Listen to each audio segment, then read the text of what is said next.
now have the honor to introduce our next speaker, and you know, it's not often that you get to see the fall of a dictator. I remember when it happened in the Soviet Union, and it happens from time to time, and we hope it'll happen in many of the other countries where people are suffering. But we did just see it in Zimbabwe, and after many decades.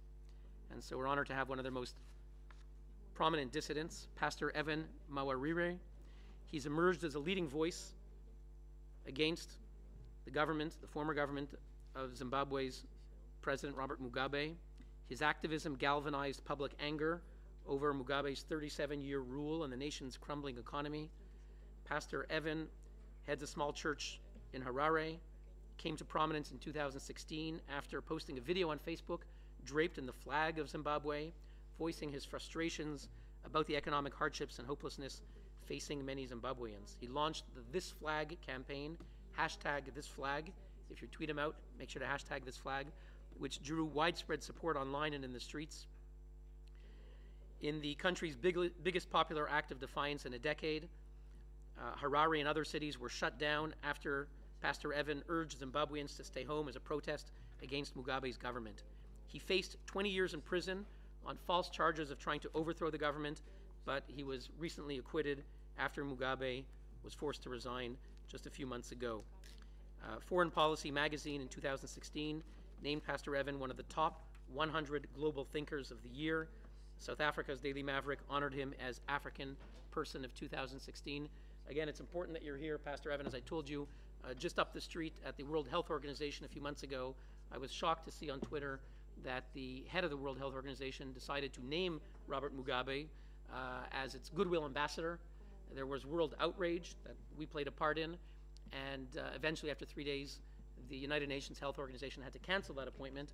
I'm glad that Mugabe resigned and that we finally meet Zimbabwe's true goodwill ambassador, and with that I give you the floor.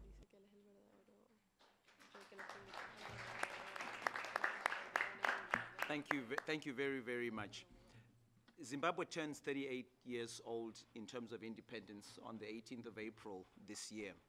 And for 38 years, Zimbabwean citizens have not had the chance to speak out, to voice their concerns, and to build their nation the way that they think that it must be built. And it was all because of one man, Robert Mugabe, who felt that he had the privilege and the right to decide what kind of health we should all have, what kind of achievement or what kind of dreams that we should live for our lives.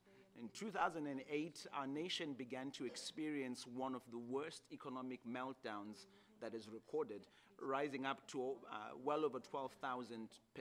We lost everything that we had and ended up with a $1 trillion note.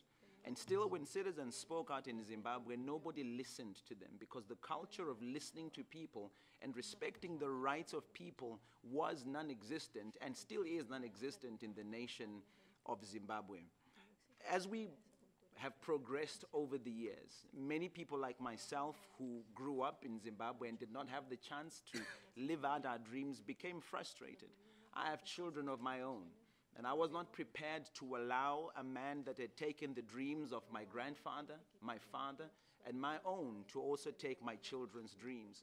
And I think that this is the rising voice in Africa, where we as a generation of people are desiring a better future for our own children than the one that our forefathers gave us. It is a shame that the men and women that had become our liberators in 1980 suddenly became our oppressors since then. In 2016, I stood up and began to speak, not because I was elected or because I had a position of some sort, but because I felt that if I did not say anything as a citizen, then I did not deserve to be called a Zimbabwean. As embarrassing as it had become to come from a nation like Zimbabwe because of what it had been through, it still remains my country. I, as a citizen of that country, remain the legitimate voice that can speak up about the struggles, the injustice that we face in that country. Many people have asked us, why do you still do it? It's because we have hope. And hope is the only thing that you have left when you have lost everything. On November 18, almost 1 million citizens in our nation came out to ask Robert Mugabe to resign. The military had stood up first, but we had begun the journey long before they ever did. They did it for their own reasons, but we saw an opportunity to reset our nation and put Zimbabwe towards a better path. I spent much of 2017 in and out of prison. I was arrested at the airport on the 1st of February 2017. After coming back when I had gone to leave my family in safety, I was put in a maximum security prison, and even though I got out on bail, my passport was taken away from me, and I haven't seen my family in well over a year now. I'm thankful that my cases have been dropped, but the fight for a Zimbabwe, better Zimbabwe, continues. This is what drives us. If we cannot cause the politician to change, then we must inspire the citizen to be bold. The message that our new president has come out with is that Zimbabwe is open for business. But the question that every Zimbabwean is asking for is Zimbabwe open for freedom? More than anything else, what we need in Zimbabwe is not just an economic breakthrough, but a breakthrough on democracy and the rule of law.